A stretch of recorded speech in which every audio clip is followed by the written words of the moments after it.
I don't know how to. Never mind. Guys, we're live. Welcome back to another Thursday with Michael Frankie and myself, Caroline Kane. Excited to have you guys on here. I saw that Colleen was she was here early. She was here at 11:30, and she said, "I can't wait." So I'm glad you guys are in here. If you have not already, make sure, just so you're aware, I'd actually just I'll say this a few times during this live, but grab your phones, turn your alarms on for Thursday at 12 o'clock Arizona time. This little lunch break, we go live, and we just want to make sure we're helping and serving and showing you guys how to get deals done. And then we talk about situations that are actually happening. I know Michael came on to a Zoom I had yesterday, and this is an opportunity for me. I'm still learning from Michael, and I'm doing a lot. And I don't know if Eddie's going to be on here. He's actually just on the last Zoom I had. But Michael, we brought up Eddie here 2-3 weeks ago, who started practicing the strategy of basically your roadmap for success. And for everybody on here, Eddie had been trying to gain traction for 2 years. He'd been doing the work. He'd been contacting agents. He'd been contacting homeowners, and just hadn't had a deal closed. Went after the strategy that we practice and got a deal under contract. And he's like, guys, in 28 days, I'm going to make $26,000. And we spoke with him yesterday morning, and he came and corrected it because he's like, I thought I was going to lose this deal. And we're like, oh, no. There was a lien, he got wiped out, and now he's making $60,000 on the deal. So that's nuts. We've had Eddie has 60, Kaylee and Monica that copied off of this had $70,000 on their first deal. So for everybody in here, I just want you to understand this is direct motivation. And this is why I'm always like, you need to know Michael Frankie. You need to get on these opportunities and ask questions. So the whole point of this, every Thursday, we do this for free. We don't make any money from this. We're taking time away from our business. I know Michael's got a bunch of closings and situations with his team he needs to deal with. I'm texting my team as well. Get in here, soak it up, set your alarm so you can know when we're live. Also, if you're on YouTube right now, make sure you turn on the notifications where it says subscribed. Click that little subscribe button and make the bell look like it has alarms going around it. That way you'll know when we're live and you can get alerted, because I actually have Michael Frankie's YouTube turned on for alerts, and I use it with my team all the time. My sales training for my team and how to have the conversation is the role play that Michael and I did. For everybody. So if you guys have not watched that, that's a great starting point for all of you. That was a very long-winded introduction for today. I just wanted to say hello, but I wanted to hand the reins over to you, Michael, and just say thank you so much for coming on here and give you the floor and just kind of let us get started here. What's cooking? Who are you? Where are you? What are we doing? My name's Michael. I'm out of Kansas City. Been doing this for 9-10 years now, and 6 years ago started in the whole niche strategy with pre-foreclosures, and we've been growing that ever since, and had so much success with it that I was sharing it, and people just wanted more and more and more. And now here we are, and people across the country that are helping sellers, changing their life and changing their own life financially. So that's why we're here. So I would love to see some preguntas in the side chat. Happy to get going, answer any questions that you guys have today. Thank you. Creighton just told me it's hard to hear you, so I'm going to turn the volume up on here. If you guys are on Instagram Live right now, I stream from Instagram just so people can know we're live on YouTube. But come over to YouTube, because we will throw, if you're on YouTube, we'll throw a link so you can come up on stage and ask us questions. And also, just a side note, if you're not in our little group chat we have on Instagram Live, we ask questions and we'll go in there so we can figure out what you guys want to see. And there was, I put a poll in there today. I was like, what should we be talking about? Because we come in here and just kind of go with what you guys need. And somebody wanted to see how a transaction went from start to finish. So we're going to open up with this. When we get more people on, we'll bring you guys on stage to answer your questions. Before we do, though, I want to talk about one other thing that I saw that you did, Michael, which I think is incredible. I know that you're unlocking a bunch of really cool things just that works for you. So if you guys are not on YouTube, and I'm going to show you this, so you can go to my YouTube channel and do this, and Michael Frankie's. When you go to YouTube and you go to Michael Frankie's YouTube, you'll see him right here. I'm going to click it. See how there's these little lines around the bell? That's what you want to do. So when you're regularly, let me unsubscribe. When you subscribe, it just says, yeah, I'm subscribed. But if you click on it again and click all, anytime Michael posts a video, I get alerted to it. The reason I'm bringing this up is, where is that video, Michael? There it is. Battle with AI. So what was this before we get going? Because I think this is pretty cool. Hello. So there are some pretty big advancements with AI in the last year, specifically in the last 6 months. Mm-hmm. There are now communication models to where you can have almost real life dialogue. There's still a little bit of latency, not, direct feedback like a normal human would. But in this video, all I did was type in a scenario. So I said that the lady was 70 years old. Her husband had passed away. He was the breadwinner, and she had gotten behind on her payments. She wasn't able to take care of the house. She's completely overwhelmed and doesn't trust investors.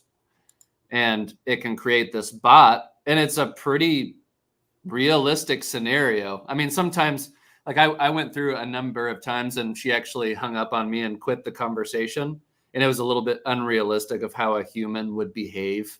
But for anyone that is scared to get out there and cold call, scared to door knock, scared to have these conversations, very shortly there's going to be the ability to have conversations like this and practice and, plug in any scenario that you want and kind of overcome some of those fears.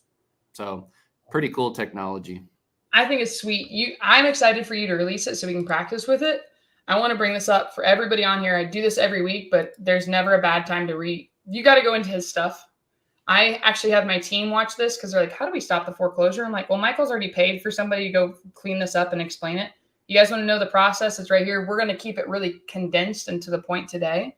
Seller role plays from a while ago, but my favorite one is this one because I was super mean to Michael. And when you guys are practicing, find somebody like Michael. Wow, that's a great place to pause on my face. When you find somebody like Michael or somebody you're working with, I even do this with my team. If you were afraid and you're door knocking, and I see Mark says that he's door knocking right now. If you look at Poppy Goose, which I know is Jerry said, just door knocked a guy, was sitting on his doorsteps and said he needed help. Guys, everybody that's in this little community we have right here, they're getting deals because they're not afraid to take imperfect action and go out. And this is why we do this every Thursday. We want to help you help more homeowners. And this is the whole message. So with this, find somebody. I wanted to see how Michael overcame really tough sellers and objections because I don't like getting yelled at. Does anybody in here like getting yelled at? I don't want to be yelled at. And Michael did such a great job. I'm a very aggressive seller in the beginning of this role play, and you get to see how he diffuses the situation and leads with value. So if you guys have not watched this, you're going to hear me talk about it every week. It's imperative. I have my team watch it all the time. Check it out. And Michael's YouTube just is constantly uploading stuff. Actually, Michael, because of you didn't know this, but you peer pressure bullied me into hiring somebody. So I'm meeting with my guy later today so I can get my videos cleaned up so you guys can see them. But hang around people that are doing better than you and learn from them. That's the whole message I want to say. And I know there's on my Instagram, I posted for everybody on here. For anybody who does not know, Michael used to be a teacher. He was making $40,000 a year, and now he's a millionaire. So I add my little tagline so you guys see it and you'll pay attention, but follow his roadmap. You guys can be successful from this. I know Jerry posted, I think we shared it last week, his check from door knocking. You guys can do this. Just lead with value. And I wanted to just bring that up. So if you guys did not know, share this with somebody, turn on the notifications. We're here every Thursday and we'll answer your questions. Now, from start to finish, I got my iPad charged. I'm ready to roll. I'm going to make sure that I have it going for us so we can kind of go through this because I'm a visual person. Michael, before you get started, because somebody wanted to know how a transaction flows, what would you say you need to be successful in this business? Like, all right, I'm going to go into real estate. What is the first most important thing that you need to be able to help homeowners? The most important thing to start attracting deals to yourself is more than likely belief that you can do something. When I started in this business, I didn't know squat, and I really didn't believe that I was capable of doing deals. So how many deals do you think came my way at that point? Not very many.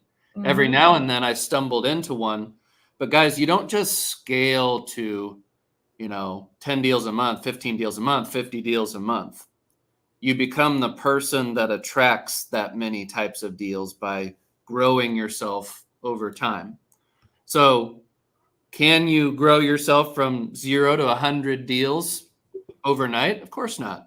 It's going to be a progression.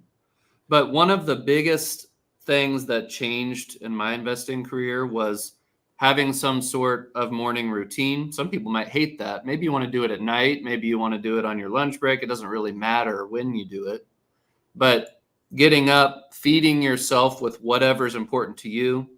I read the Bible. I read some sort of book that I'm wanting to get into. I go over goals and stuff. I make sure I exercise. I'm primed for the day. Okay. This does not need to be long. You don't have to take 3 or 4 hours to do this. It could be 30 minutes. It could be 15 minutes, whatever you have time for. But to me, really starting to get your beliefs right in your brain that I am a deal magnet. I will do deals. I am someone that solves problems. I know what to do. These are the foundational beliefs that you must have to attract deals. So that being said, I don't want you to spend all day doing this stuff and not taking action. Okay, but if you don't believe that you're valuable, if you don't believe that you're going to solve someone's problem, you're not ever going to take action. You're not going to ever get a deal. So this is something that you really need to put into effect. I used, I think it was called The Miracle Morning. Was the first book that kind of set that off in my brain a long, long time ago. I think it's Hal Elrod. Right here on Hal my. Elrod, yeah. Yep. You got the book? It's right. Can you see it right there? It is.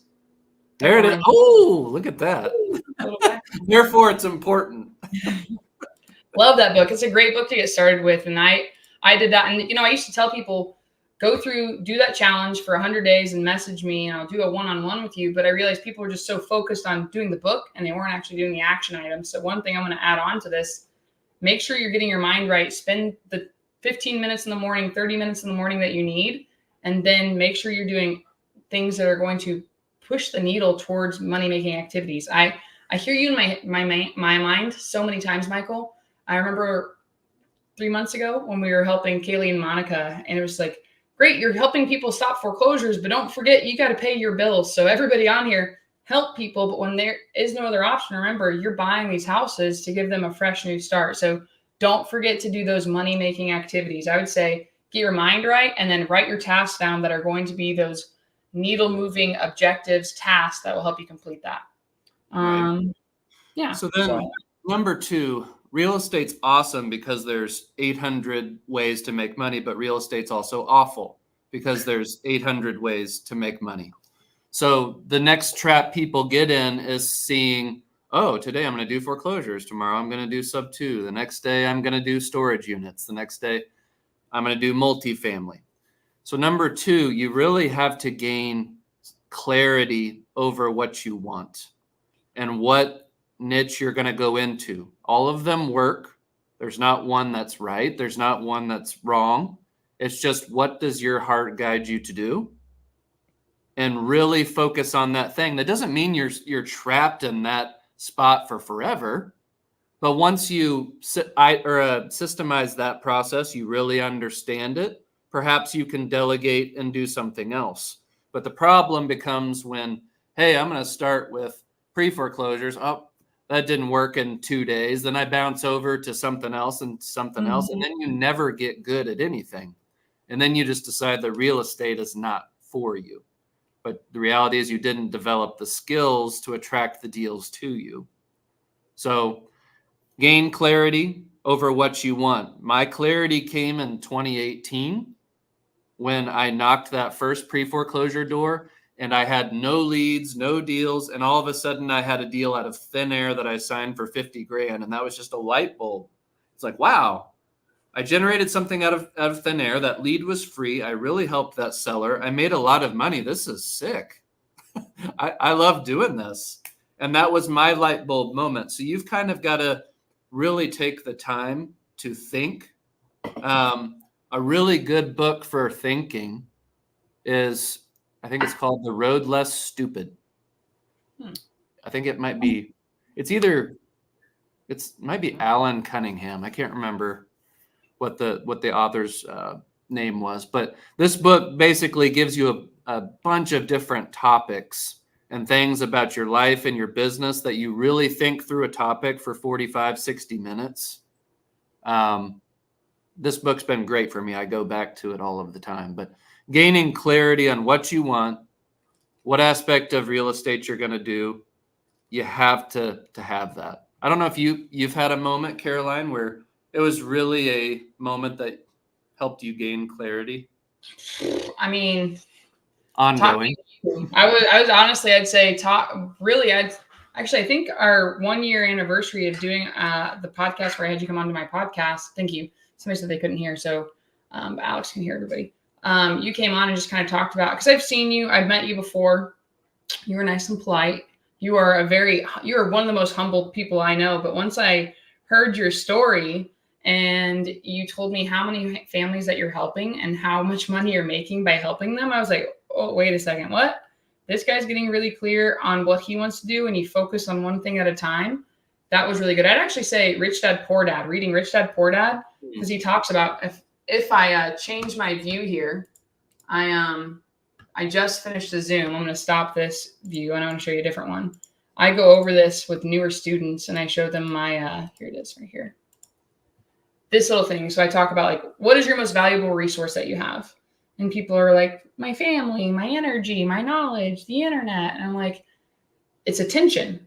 Our most valuable resource we have is our attention. And where our attention goes, if we're multitasking, we're not going to be fully into something. So then if you break it down from what Robert Kiyosaki said, it's really our focus. Our focus is the main thing that we need to be aware of. Where focus goes, energy flows. And when you think about that focus again, it's follow one course until successful, just like what we just said, gain clarity over what you want. And after talking to you on the podcast where you came on, and I just did what you did, I found homeowners directly from the county. I skip traced their phone numbers, I text them, and I door knocked them, and I led with value, asking if they wanted help. I got a property under contract in 2 weeks, and I was like, oh, gosh darn it, this freaking guy is right. I can help more people from this. So from reading Rich Dad Poor Dad and then talking to you and seeing other people be successful just from following one course, that really brought clarity to me. And then I realized, let me niche down and let me go after the pre-foreclosures so I can get into more homeowners that have problem points I can help with. So that was the book for me. Love it. So 1 was really developing yourself. 2, and that's an ongoing thing. Get your beliefs right. That is never ending. We will shed off, different limiting beliefs. But even me doing 150 plus deals a year, I still have limiting beliefs. Caroline has limiting beliefs. That's a never ending process. So don't think that, once you get to a certain point, you just stop growing as a person. That's not how it works. 2, gain clarity over what you want. So let's just say that we go down the niche list path. 3, you really want to educate yourself at that point. Now, I am not the person that advocates I call it a content warrior, to where all you do is watch content and stuff. But there is a point where you really need to binge it at the beginning. This could be a matter of a couple of days or less. This isn't something that goes on for weeks or months, but choose someone that you really trust. Doesn't have to be me or Caroline. It can be anyone of your choice.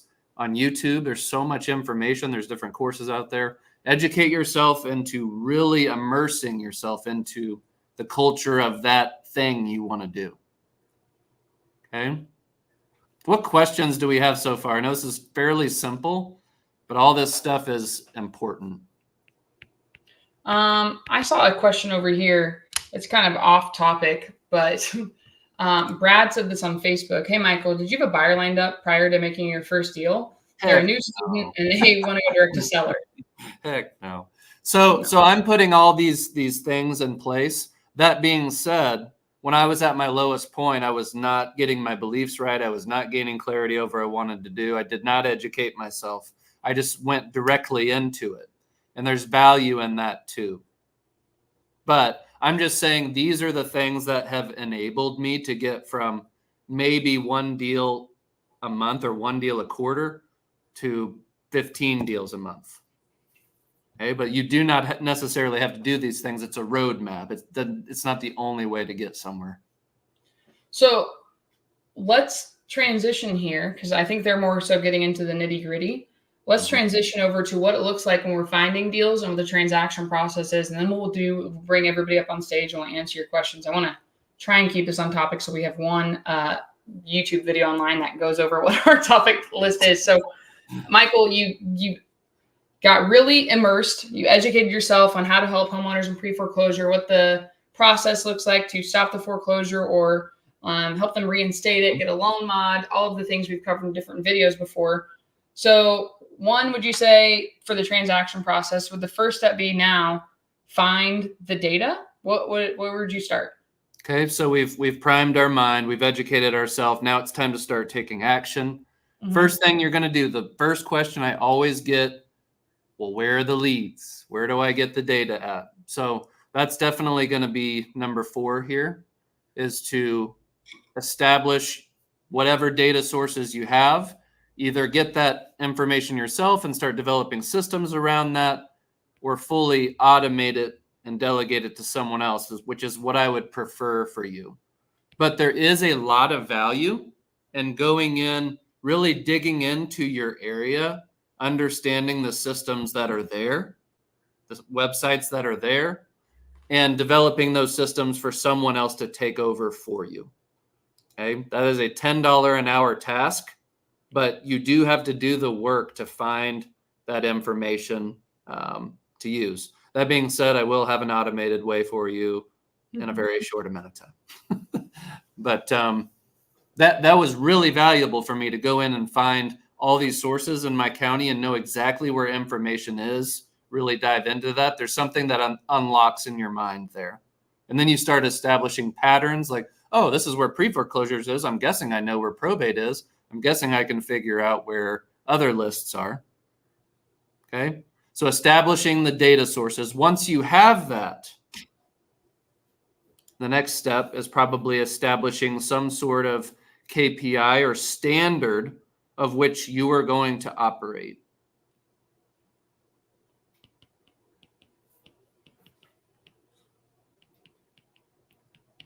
Some good questions over here in the side chat. Need to not be too long-winded so we can get to them. All right. Okay, we'll run through this and we'll get to the questions because these are good questions. Well, let's go to this one really quickly. Gabriella said, how did you educate yourself on different scenario situation? Asking others, asking attorneys, besides watching videos, as you had mentioned. I mean, I'm going to kind of take this for a second. Mm-hmm. You learn a lot more by doing the action and being in the process of it. So if I were you, Gabriella, I'd say get all of this first. And once you're ready to cross that bridge, then go look for those answers even further. We have tens and tens, because we're almost at the hundreds of videos of where we have gone through pulling this, having the conversation. Go find somebody who needs the help. Once they say they want help, then come back and ask us about it. Message us on Instagram. We'll reply to you. But I ask a lot of questions in the process, and I learned by paying an attorney for that lesson. What would you say to this, Michael? What was that again? I'm sorry. I was reading some of these questions. Oh, no, you're good. How would you educate yourself on the different scenarios? I said by taking action. What would you do? Guys, I learned about every scenario from experiencing the scenario and then finding a solution. And then over time, it's like, oh, I know how to do that. That's the only way that you're going to experience these things. There's no way to simulate that. Although maybe the AI thing will be able to do it soon. But no, the first deal I ever did, the seller needed to go to assisted living. They had dementia. Do you think I knew anything about assisted living and dementia and how that worked? Heck no. But I typed in, how to help sellers with dementia, and it brought up caseworkers and social workers. I called up a social worker and I said, look, I'm trying to buy this house.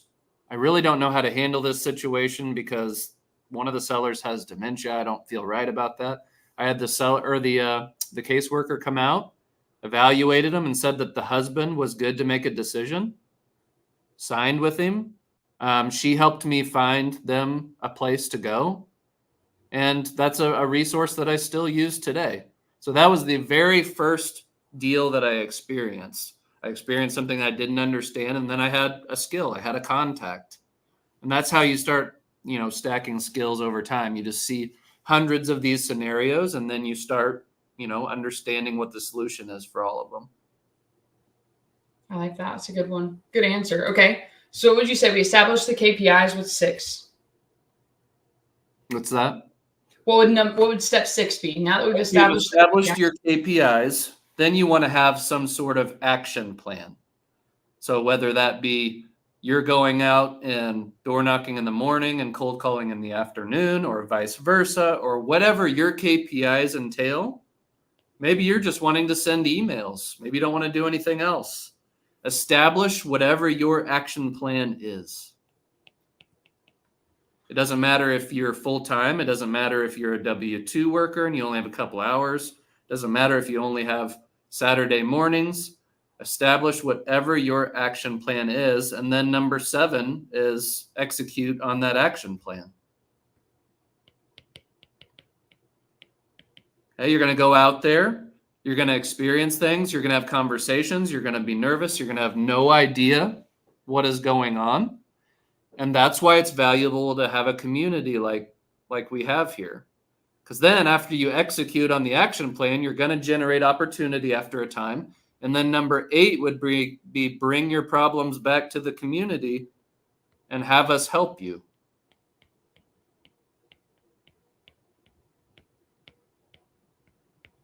And if you rinse and repeat these 8 steps, and we could probably add some more, but I think this is a pretty solid list to start with. If you rinse and repeat these 8 steps, you can be a millionaire yourself. It's really that simple. I like that. So this is a great starting point for you. Now I'm going to ask you one other question, Michael. We're going to change the view here. Yep. Okay. Let's do it as a timeline. All right. So say we find a homeowner who's in pre-foreclosure and we find them. Find home owner. And they agree they want help and we put them under contract. Okay.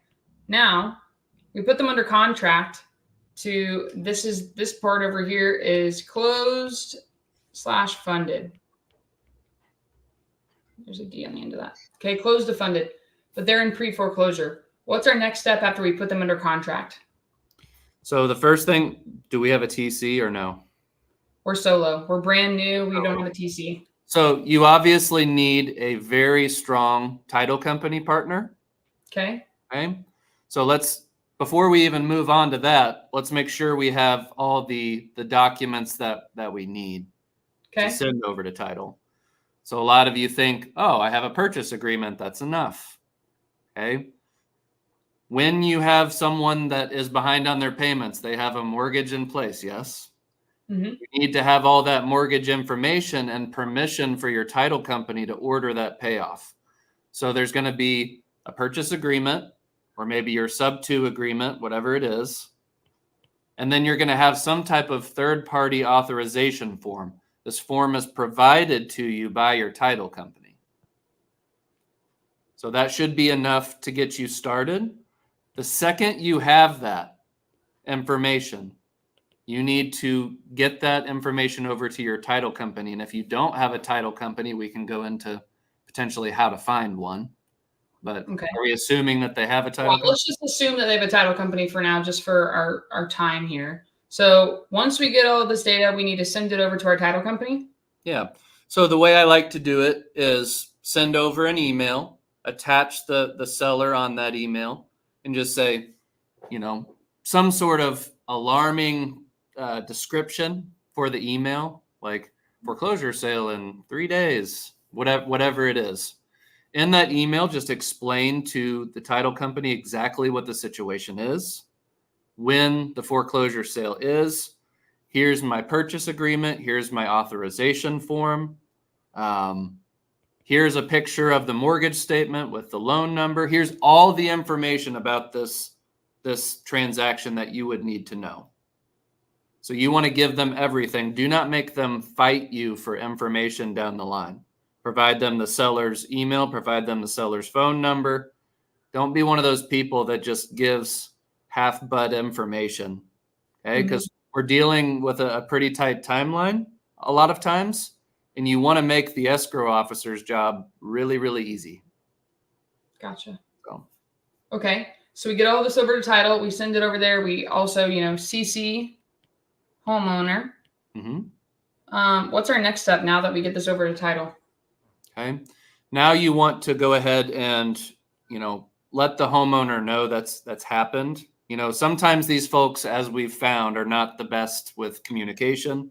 So although you've CC'd them on that email, they may not see that. So you just want to let them know that you've done that, give them reassurance. My transaction coordinator actually sends an introductory email that kind of introduces all the players that might be involved. So that could be something that's even before open escrow, but we don't need to worry about that. Now, for me, my title company actually does almost all the heavy lifting after that in terms of stopping a foreclosure sale.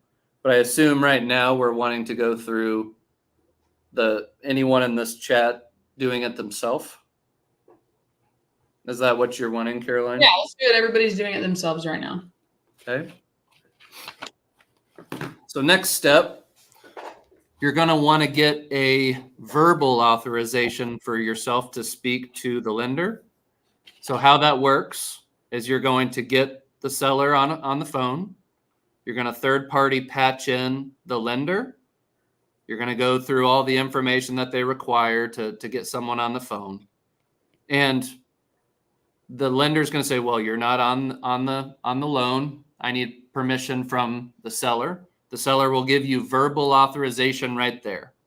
Now, you could do some sort of third-party authorization and fax that in to the lender, but that takes multiple days to accomplish sometimes. This is immediate with verbal. Okay? So you can get in there, get authorization. Then the lender is free to speak to you about anything and everything you want. We're going through a lot. Do we have any questions here? I don't know the experience level in the chat. So Marlena's just said, this is so good. Thank you. There's some questions that are off topic. We'll come back to once we're done. So I'm going to ask you this. When you get the verbal with the lender, is that so you have access for the entire time for the rest of this escrow that you're talking to the lender, or is this only for that one phone call? It's a really important question to ask the lender. Sometimes they'll give you like a 24-hour access. Sometimes it'll be for the life of the loan. Sometimes it'll be for 30 days.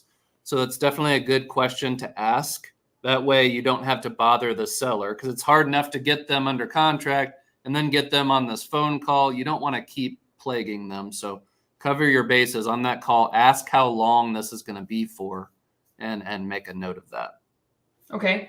So find the homeowner, get the property under contract, open up escrow, update the homeowner that we are opening up escrow, get the verbal from the lender that you can speak to them so we can get all the documents we need. Then what? Okay. Now you're going to explain to the lender, we'll call them Wells Fargo this time. You're going to explain to Wells Fargo, hey, look, the seller's in foreclosure. Here's the auction date.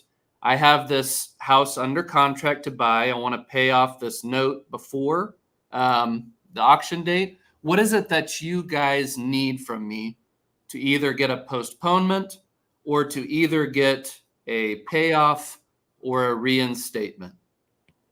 Okay? Sometimes you might get someone that is super knowledgeable. They've been at Wells Fargo for 20 years. They know every single aspect of everything. Sometimes you're going to get a complete noob, someone that knows absolutely nothing. They're worthless. They don't care about people. All they know how to do is go through the Wells Fargo handbook and say exactly what they're supposed to say. If you get the person that's really knowledgeable, wonderful. They will guide you through exactly what to do, exactly what documents are needed, what to say. If you get someone that's worthless, and there will be people that are worthless, kindly get yourself off the phone, get back on the phone, and you have to realize that there's a sales floor at most of these places. So there might be 20, 30, 100 people on the sales floor. So you want to keep calling back until you find someone that is worth talking to. And even if you don't have any experience in this industry, you know someone that knows what they're talking about and someone that doesn't. It's pretty intuitive. Okay, so let's say you've found someone that's really good. We've asked the lender what they need. Generally, these are the documents you're going to need. Okay, you're going to need your purchase agreement. You're going to need a proof of funds. You're going to need some sort of cover letter.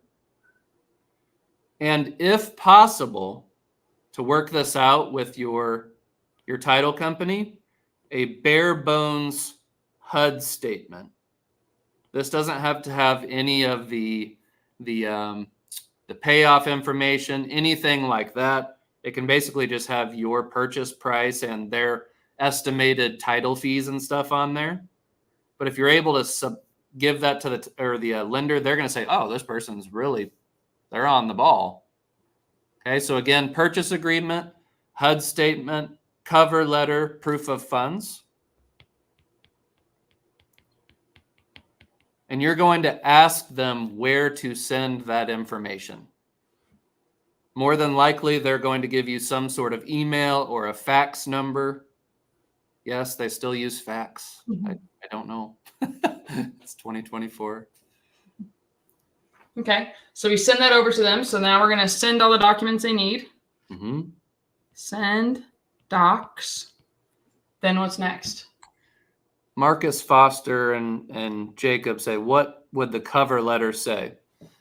So basically, this is the opportunity to lay it on thick of the situation. Say, hey, Wells Fargo, my name is Michael Franke. I've been buying houses for a long time. I'm coming alongside Ann Smith, and I am buying the property. She has gone through so much in the last few years. Her husband passed away. She's going through cancer. She just needs a little bit of help in postponing the sale or allowing us to have time to close. It would mean so much to her and allow her life to go in a different trajectory if you would just work with us and give us some time. Yada, yada. This is your opportunity to really try to tug at the heartstrings of the lender, of the foreclosure attorney.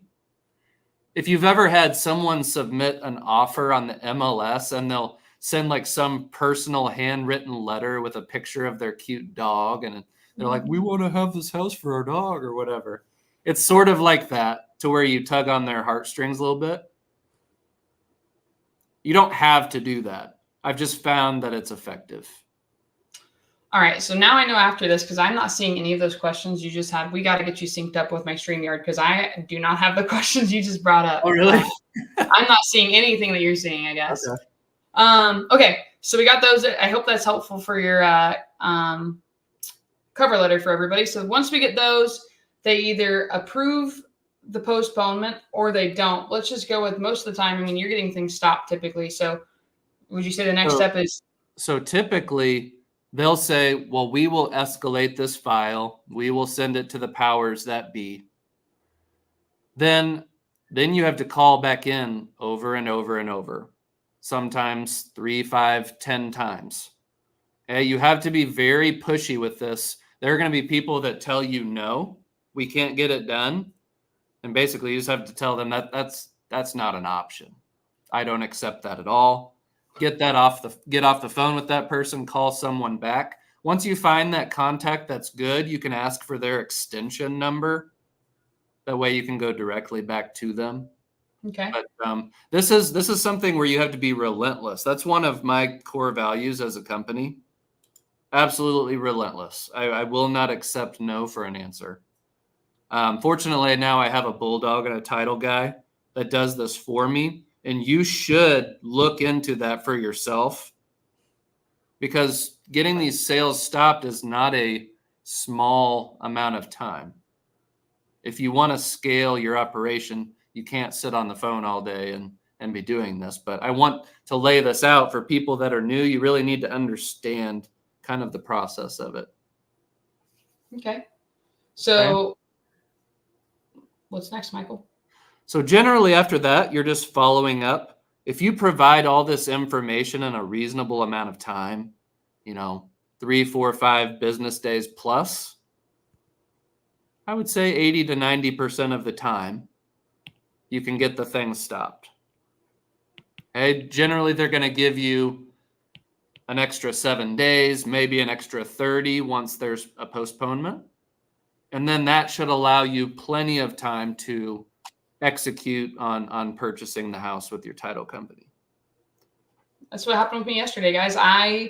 Just for everybody, I was on the phone. Well, actually, I got an update from my team, and they said, title said, hopefully we'll hear back from the lender today if the auction gets stopped, which was today. The auction was today. And I was like, oh no, hopefully we'll hear by the end of the day. So I called the lender myself.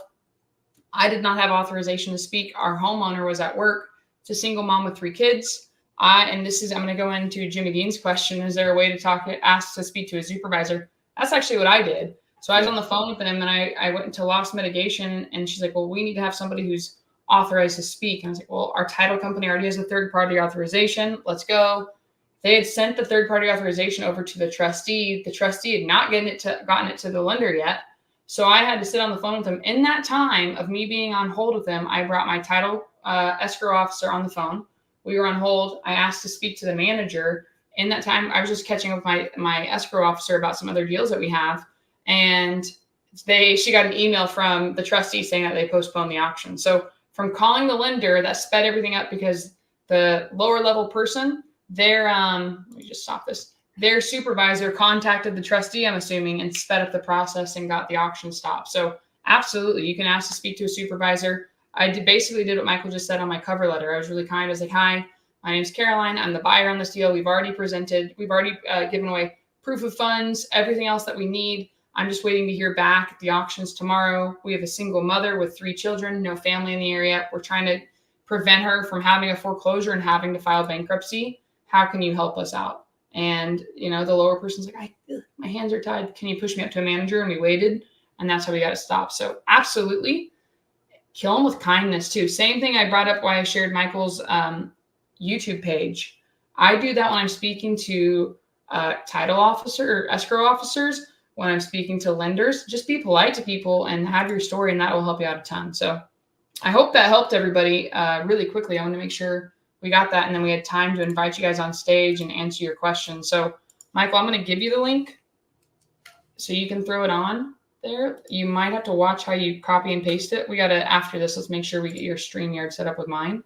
Just copy it, and when you paste it, everybody who's on your YouTube channel should be able to come backstage. So if you guys are on YouTube only, we can bring you up. You'll see a link right there, and you can click that. You can come backstage and ask us some questions. But while we're waiting for you guys to come back and into the backstage to come upstage, I'll bring up the questions for Michael. We'll go through and answer them for you guys. I had a few earlier ones from your YouTube channel. So Quincy said, Michael, do you set a follow-up knock for people who say they have it taken care of? I've been focused on people who want to talk to me. Just want to make sure I'm not missing someone. So just because someone says they have it taken care of at the door, that means nothing to me. I completely disregard that. That's just a defense mechanism. So you got to have some sort of line or something you're committed to saying. Kind of a general framework that I would say is, hey, I'm glad you have it taken care of, but Wells Fargo, sometimes they don't know their left hand from their right, and they drop the ball on things. Just so I can clear this from my head, make sure you're okay, and then I'll buzz off. Do you mind just sharing with me what they did? Maybe it'll help me help someone else. Something like that. They'll either say, well, I have it taken care of. In that situation, if they say something unintelligent, more than likely they do not have it taken care of. If they say, well, I got a hold of loss mitigation and I filled out some loan modification paperwork, I sent that in, they provisionally approved me, and they've canceled the sale to allow me time to get my loan modification processed. Well, that sounds like they've actually put some time and effort into it. And no matter what, you're trying to get a micro commitment. So whether it be the person that says something intelligent, hey, great, it sounds like you've got it taken care of. Just in case something happens and you need a backup plan, can I get your phone number? I promise I'm not going to spam you to death. Hey, I'm just going to check in with you a few days before the sale, make sure that loan mod got taken care of. Hopefully we don't need to talk again. Okay. And try to get a phone number or something. Guys, if you're not willing to pierce through that initial resistance, you're not going to get many deals. You could say that about anything in sales. if you're not willing to go through an objection, it's going to be tough. I would agree. Basically, just off of what Michael said, I've done the same thing. But even if they say like I've gotten it handled and they say they have it figured out, they're working through that. Great. I'm glad you do have it handled. I'm going to just touch base with you next week and make sure it's been updated because I don't want you to have the foreclosure. So even though they say that, sometimes you can straight up bring up the website. Like it'll be 2 days before the sale. Oh, I got it taken care of. And I'm like, I'm glad you do, but just for my peace of mind, this attorney says it's not. I'm just going to show you the website just so you can see it. Oh, it's not canceled yet? What's going on? And then you might have an opportunity to talk about it. Okay. So when you have an opportunity at the door, there's a very slim margin between no deal and deal. If you have that opportunity, you got to take it. Don't chicken out at that point. Mm-hmm. Game changer right there. That's a huge pointer for you guys. Mark Barrett said, I want to start tracking KPIs. What KPIs are you guys tracking and what are the numbers you want to hit to be successful doing what you guys are doing? Thanks in advance. Love you both. We've covered this a lot. I will share my screen really quickly, but I've done this like almost every week. I feel like, let me find my KPIs. I just copied off of Michael. Shooting for 15 doors a day, 100 doors a week. And I even give like the reason why. These are my team's KPIs. So just so you guys can see them, the key performance indicators, being in love with the process, knowing it's a marathon, and then the KPIs they're trying to hit are right here. 50 calls a day, 15 conversations. Those can be new ones. Those can be follow-ups, 15 doors knocked a day, 5 appointments a day, 1 contract a day. Do I expect new people to hit 1 contract a day? No, you need to start building that pipeline up. But this is what their goal is for the week. So I hope that answers your question. We've covered that a lot on here, so I won't go too deep into that right now. That was a good question, Mark. Our KPIs don't have to be yours. Mm-hmm. Okay? So you got to choose what you can mentally hold yourself to. Maybe that's 10 doors a week. That's okay. Yeah. If it takes 100 doors to get a deal, well, within 10 weeks, you theoretically could get a deal. And if you can hold yourself to that and be consistent, get a deal, 1 or 2 times a quarter, that can be life-changing money. So don't feel like you have to hit 100 doors a week to be successful. Whatever you guys can do consistently. I think that's the biggest thing. You don't want to do like, you know what, I'm only going to door knock on Sundays and I'm going to try and just wear myself out.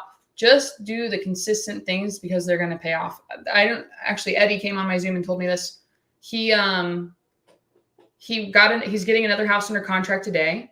He went over there. I know, right? He's got the pipeline full. He's gone to that house 9 times and put sticky notes on it. Never been able to find a phone number that works. The heir of the homeowner, the property, texted him yesterday, and now they're going over today to go walk the property and figure out what they can put it under contract for. Yeah. But he kept going by, and they were taking his sticky notes off. So just be consistent, especially with those houses that need the work or need the help, or you think are going to go to the abyss. Those are the ones you really want to zero in on. This is not a question. This is just what Nina said. I have an appointment in 20 minutes to help a homeowner who's in foreclosure, and I'm planning to do a short sale. Thank you for all that you do. So I thought that was pretty good. Okay. Luis said, what do you do when a homeowner is threatening to call the cops on you? Guys, whenever that happens, more than likely several people have been by their house that day, and that's just the final straw. If they're threatening to call the cops, nothing's going to happen at that time. Okay? You may as well just politely leave. I probably wouldn't even try to get a micro commitment. That person is done mentally right then. Does that mean you mark them off the list? Heck no. So would I go back to the house? Probably not. Maybe with some time passed, maybe. There have been times where people yelled at and screamed at me, which is rare. But then I'll come back some other time and they almost don't even know who I am.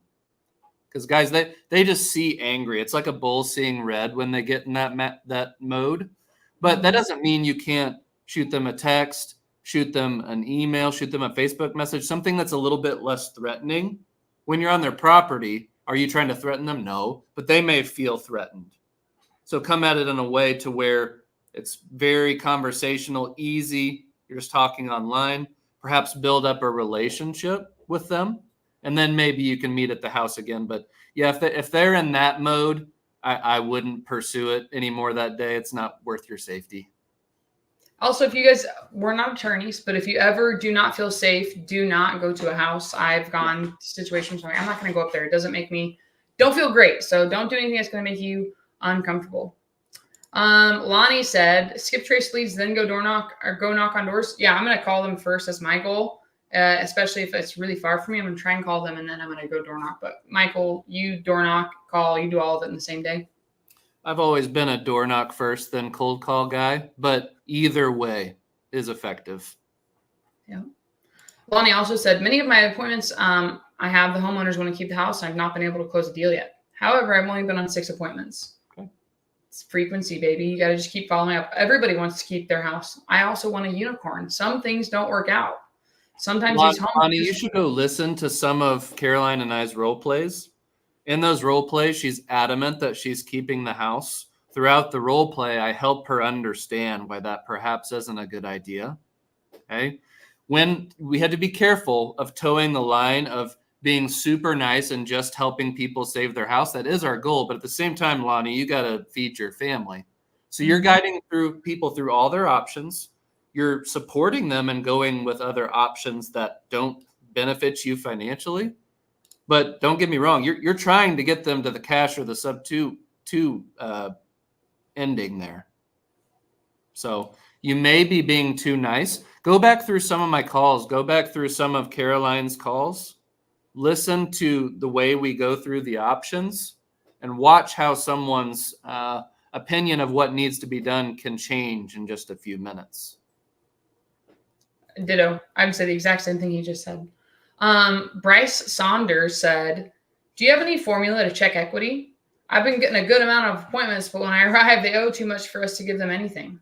Yeah, we use a few different sources. IDI is a data aggregator. We've used PropStream. We've used a few in the past. A lot of the times, depending on the state, the equity can be pretty solid.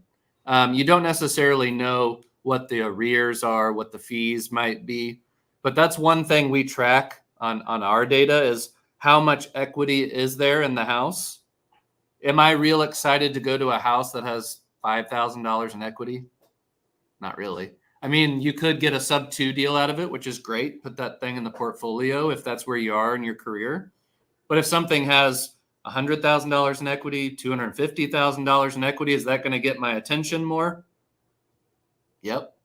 But that's just something when we're aggregating our data, we're paying attention to that. We're putting that on our spreadsheet or whatever piece of paper that you use. And that's partially how our acquisition guys determine what they're going to do.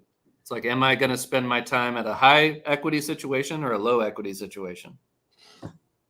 High equity. That's the answer, guys. But still try and help everybody if possible. Talk to them, give them the resources they need. And also don't necessarily trust those sites with their equity. Sometimes it'll be like, oh, there's negative $40,000 in equity. It's a reverse mortgage. It got my heart going here. I had a deal in Warrensburg, Missouri a while back.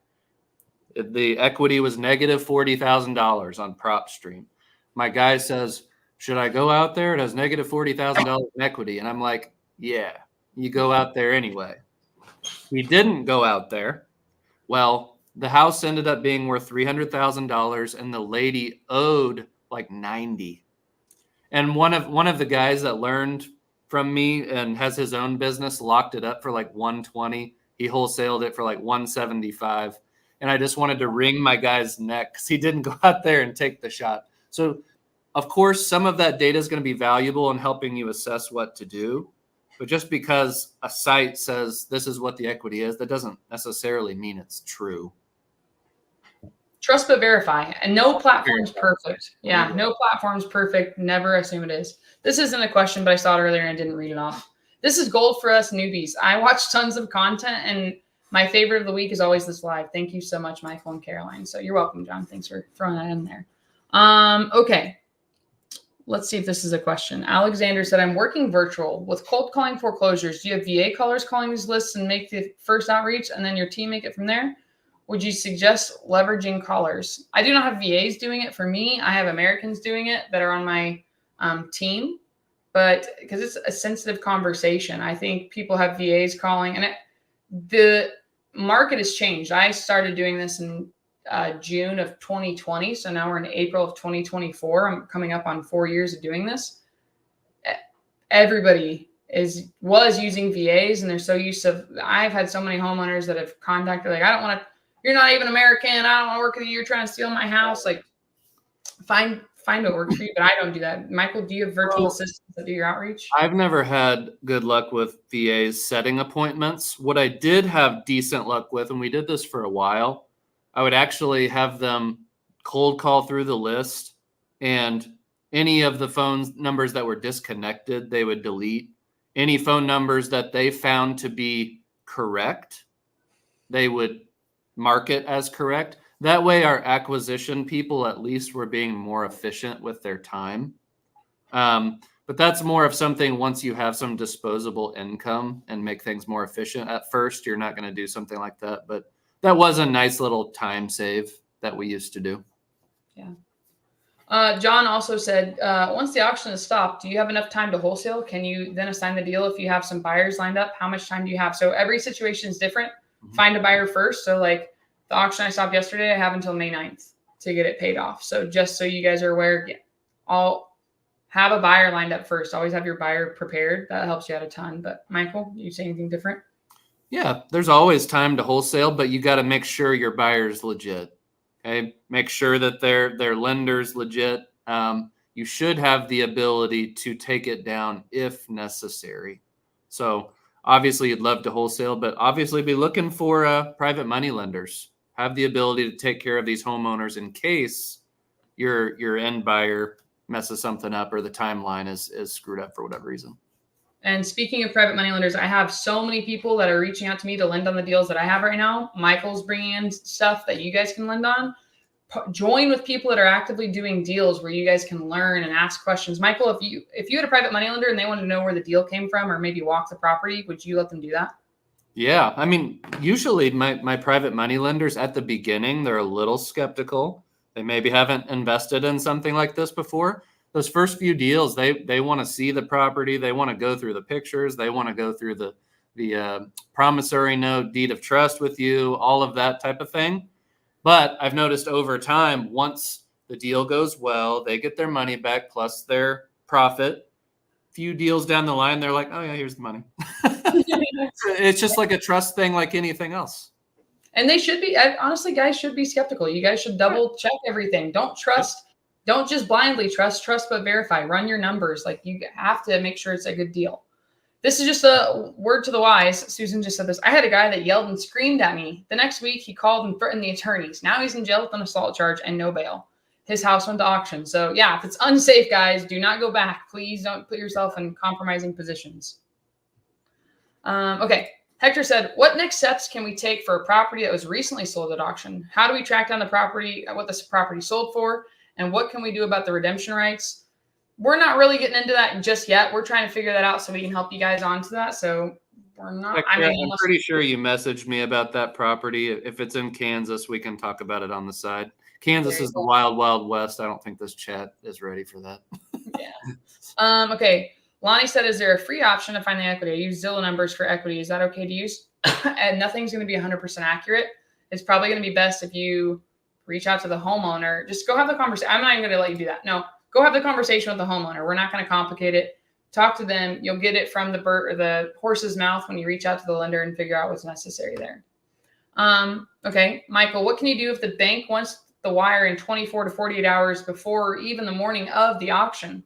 I've lost a few deals that went to auction for this reason. So I think you probably put this down before Michael and I said get private money lenders lined up. Would you say anything different here? So obviously you're pushing for that postponement. A lot of the people in that call center, they go by their handbook, right? The Wells Fargo handbook. And they say, oh, it says here that you have to reinstate the loan 48 hours before the sale. And not the answer that I want to hear.